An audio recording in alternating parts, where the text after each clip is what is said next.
I was standing in the middle of my orchard, savoring the crisp autumn air that carried the faint sweetness of ripening apples, when a jarring sound pierced the tranquility, shrieking laughter and thudding footsteps echoing through the trees. It wasn't the joyful noise of families picking fruit. It was loud, obnoxious, and disturbingly carefree, twisting my stomach as I rounded the tree line to investigate. What I found made my blood pressure spike. A full-blown picnic sprawled across my private property, strangers lounging like it was a public park, munching on apples they hadn't paid for, stomping through my carefully tended rows. They'd even set up hammocks between my trees as if they were on some casual camping trip, and in the center of it all stood a woman with oversized sunglasses and a smirk that screamed entitlement. I didn't know her name yet, but I'd soon call her Karen.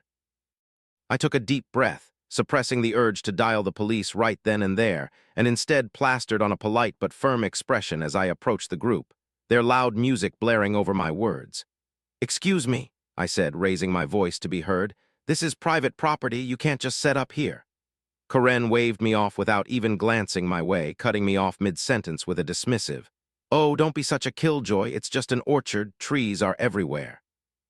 I blinked, stunned by her audacity, and replied, "Yes, and all these trees belong to me," gesturing to the baskets they'd filled with my apples, picked without permission, as if my orchard were their personal buffet.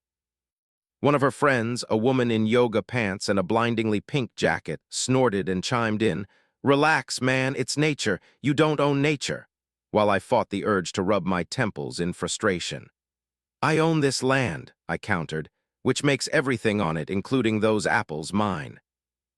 Karen finally turned to me, tilting her head like I was some mildly irritating insect, and said in a condescending tone, "Look, honey, we're not hurting anyone. We just wanted a nice little picnic. You should be happy people enjoy your little apple farm." "It's an orchard," I corrected, my patience wearing dangerously thin, but she just smiled as if I were the dumbest person alive and repeated, "That's what I said," oblivious to the distinction or my growing irritation. I took another deep breath, mentally counting to 10, and said, "I'm going to have to ask you to leave," which prompted dramatic groans from her friends as if I'd ruined their entire day. A man in sunglasses, despite the shade, scoffed, "Dude, lighten up, there's plenty of apples, we're not taking that many," while Karen folded her arms and gave me a patronizing smile, suggesting I should be more neighborly and embrace community sharing. I stared at her, incredulous, repeating slowly, "Community sharing." As she gestured broadly, explaining like I was a toddler, "The world's better when we share. It's just a few apples, why are you so greedy?" I opened my mouth to respond, then closed it, realizing logic was useless against someone who'd already cast me as the villain in her self-righteous narrative, while her friends made themselves even more at home, blaring terrible pop music and letting their kids climb my trees, shaking branches until apples fell, bruising on impact. The chaos in my orchard escalated as Karen's group grew bolder, their disregard for my property turning my peaceful haven into a battlefield of entitlement. One of her friends had cranked up a portable speaker, blasting pop music so awful it clashed with the rustling leaves, while a couple of kids scrambled higher in my trees, shaking branches with reckless abandon, sending apples tumbling to the ground in a wasteful cascade. My dog Thor, a massive shepherd with a glare that could stop a charging bull, watched the scene unfold with the same disgust I felt, his ears twitching as a particularly wild boy lobbed an apple at him, missing by inches. Karen, still smirking like she'd already won, tilted her head and said, "Honestly, if you were friendlier, maybe people would actually want to visit your little farm," oblivious to the fact that my orchard was a thriving business, not some roadside attraction for her amusement. I clenched my fists, her words stinging more than they should have, but arguing with her was like shouting into a void. She didn't care about facts, only about bending the world to her whims. "This isn't about friendliness," I said, my voice tight. "It's about you trespassing on my land and stealing my apples." She shrugged, unfazed, as if laws were mere suggestions, while her friends lounged harder, one of them spilling a drink that seeped into the soil I'd spent years nurturing. I exhaled slowly, reaching for my last shred of patience, and decided to shift tactics. Reason wasn't working, but maybe a stronger message would, so I said, "Okay, you win," stepping back with a calm I didn't feel, watching Karen's eyebrows lift in surprise at my apparent surrender. "See, was that so hard?" She laughed triumphantly, turning to her friends with a smug, "Some people just need to chill, am I right?" As I strolled casually toward the wooden gate separating my orchard from my house, my mind already 3 steps ahead. I unlatched it with a deliberate slowness, letting the hinges creak, and then came the rustling. A low growl followed by a streak of muscle and fur as Thor bolted past me, flanked by Zeus and Luna, my other 2 guard dogs, their training kicking in perfectly. They weren't there to attack. They were bred to intimidate, and they put on a show worthy of a Hollywood blockbuster. The moment their paws hit the grass, the picnic erupted into pandemonium, screams replacing laughter as Karen's crew scattered like startled deer. A woman dropped her wine glass with a shriek, the shatter lost in the chaos, while one of the men stumbled backward into a crate of apples, sending them rolling everywhere, his sunglasses flying off in the tumble. Someone tried to climb a tree for safety, only to slip on the very fruit they'd pilfered, crashing back to earth with a yelp, and Karen, finally lost her composure, her smirk vanishing as Thor barked, his teeth glinting in the sunlight.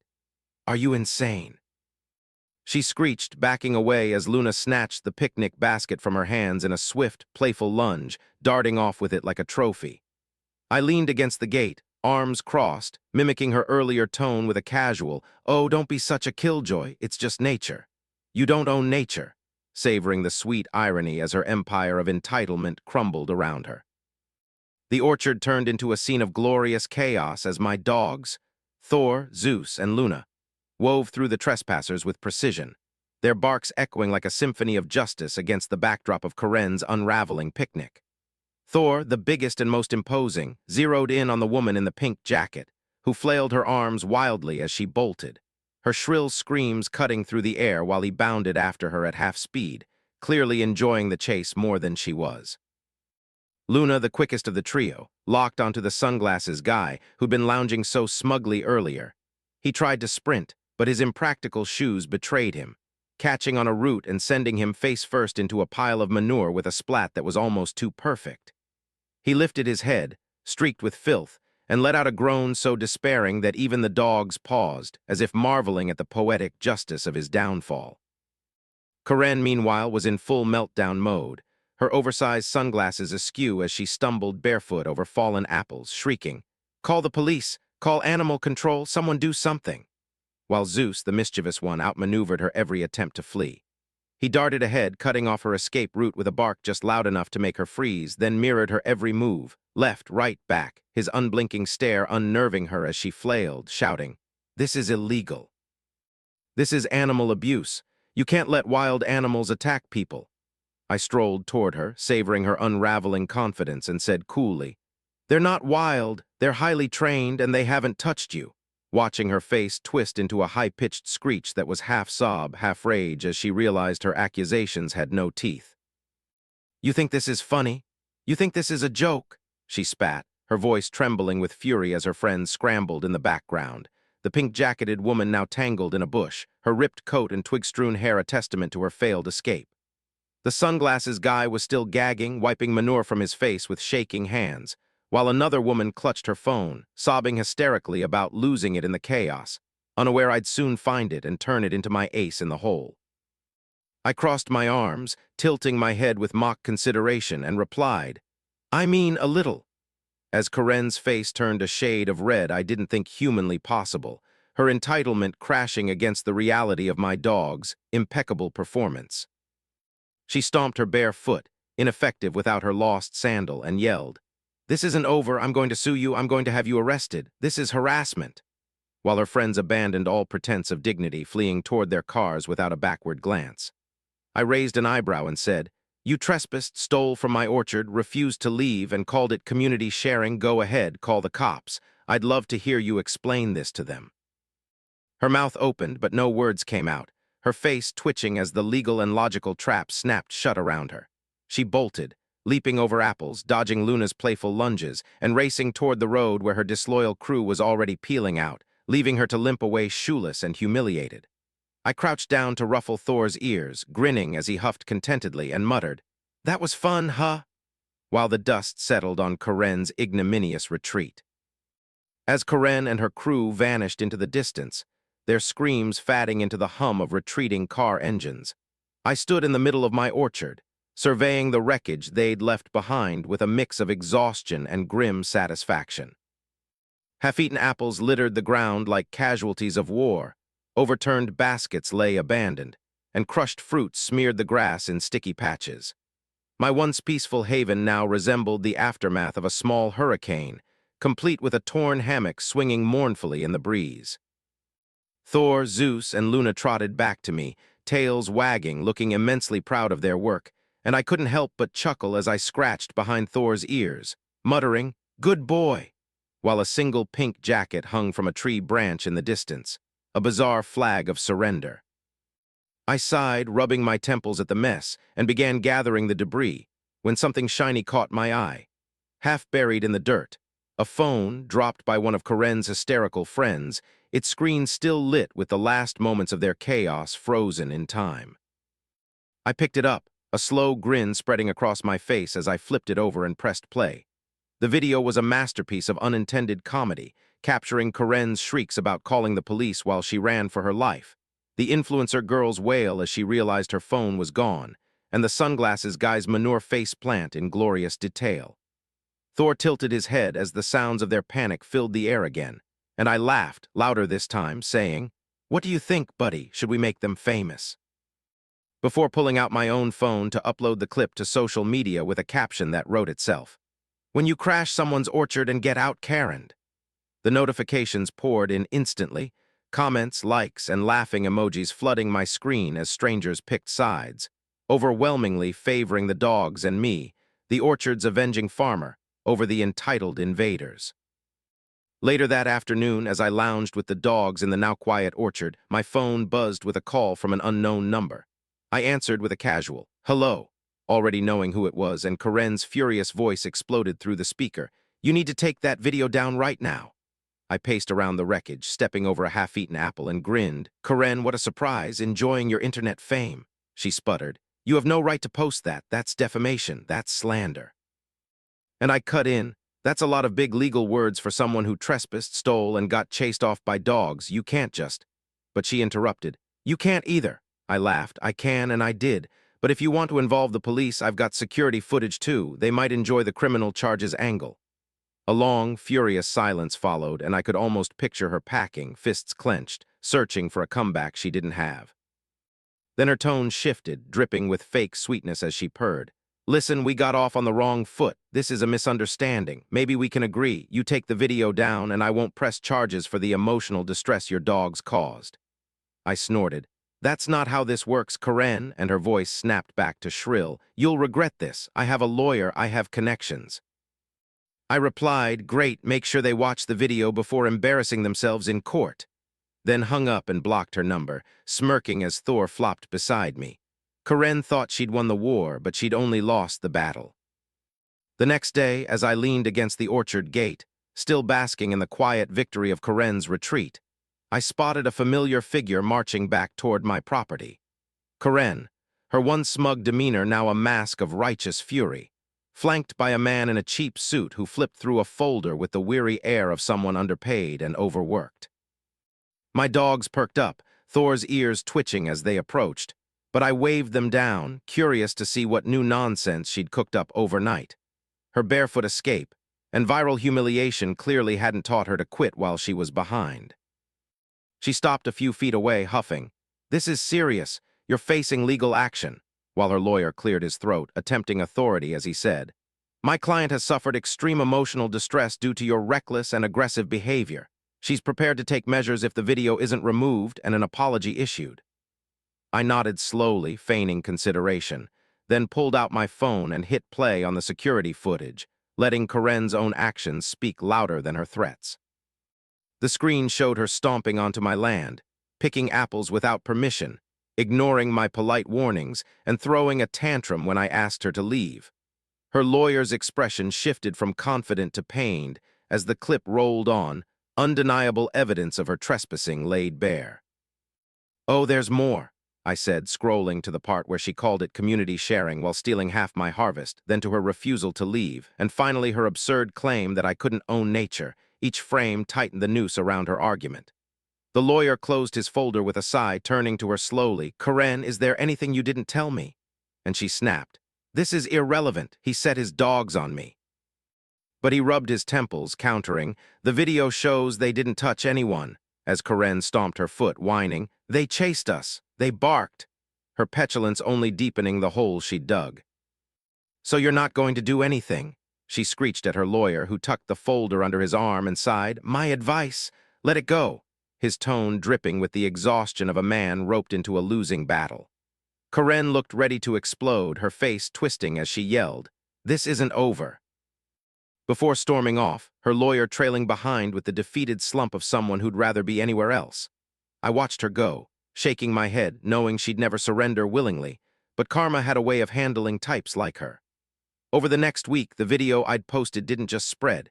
It detonated, picked up by news outlets, spawning reaction videos and birthing a flood of memes that plastered Karen's face across the internet, her entitlement now a punchline for the masses to enjoy. People recognized her in public. She couldn't grab a coffee without whispers or shop without Apple emojis flooding her social media, her reputation shredded by her own actions, not mine. I stood in my orchard one afternoon, the peace finally restored, my dogs lounging in the grass as I plucked an apple and took a bite, scrolling through the latest headlines. Karen versus guard dogs, the internet's favorite justice story. I tossed an apple to Thor, who caught it midair with a satisfying crunch and grinned, "Well, buddy, I think we won," as the sunset painted the trees gold. Karen's war was over, whether she admitted it or not, and my orchard stood victorious. The fallout from Karen's orchard invasion rippled far beyond the muddy footprints she'd left behind, her viral disgrace growing legs of its own, as the internet turned her into a cautionary tale of entitlement gone wrong. My phone buzzed incessantly with notifications, strangers tagging me in memes of Karen fleeing barefoot, her sunglasses askew, captioned with gems like, "When you think apples grow on entitlement," or "Guard dogs. 1 Karen, 0. And I couldn't help but laugh as I scrolled, leaning against a tree while Thor gnawed on an apple at my feet. News outlets had picked up the story, running headlines like, "Orchard owner's dogs deliver sweet justice," while reaction videos dissected every glorious second of her crew's collapse. The sunglasses guy's manure tumble earning slow-motion replays that racked up millions of views. My orchard, once a quiet business, was now a minor celebrity in its own right, and I savored the irony that Karen's attempt to steamroll me had only made me, and my dogs, heroes to anyone who'd ever dealt with her kind. Karen, meanwhile, was drowning in the mess she'd made. Reports trickled in from social media that she couldn't step outside without someone recognizing her, whispering, "That's the Apple lady," as she fumed in line at the grocery store. Her own accounts were besieged, flooded with dog gifs and Apple emojis until she locked them down, but the damage was done. Her name, or at least her archetype, was cemented in infamy, a self-inflicted wound I hadn't needed to lift a finger to deepen. Back in the orchard, I'd spent days cleaning up the wreckage, picking up crushed fruit, righting baskets, and untangling that ridiculous hammock from my trees. But the peace had returned, the crisp air once again carrying only the sound of rustling leaves and the occasional huff from Zeus as he flopped in the grass. I'd kept the lost phone, its video now a trophy of the battle, and as I replayed it for the 100th time, I marveled at how perfectly it captured her unraveling. Every shriek, every stumble a testament to her refusal to see reason. One evening, as the sun dipped low, I sat with Luna by my side, her head resting on my knee, and reflected on how this had all started, with me just wanting a quiet day among my trees, interrupted by a woman who thought rules didn't apply to her. The orchard was mine, built from years of sweat and care, and Karen had waltzed in like it was her playground, only to learn that even nature has boundaries and teeth when you push too far. I tossed Luna a scrap of apple, grinning as she caught it midair, and muttered, "She thought she could outtalk us, huh?" The dogs had done what words couldn't, proving that sometimes action speaks louder than any argument, especially when it comes with a bark and a bound. The best part wasn't the fame or the memes, though those were sweet. It was knowing Karen had no one to blame but herself, her community-sharing excuse crumbling under the weight of her own arrogance as the world watched and laughed. I stood, brushing dirt from my hands, and surveyed the rows of trees stretching out before me, their branches heavy with fruit that was mine to tend, not hers to take.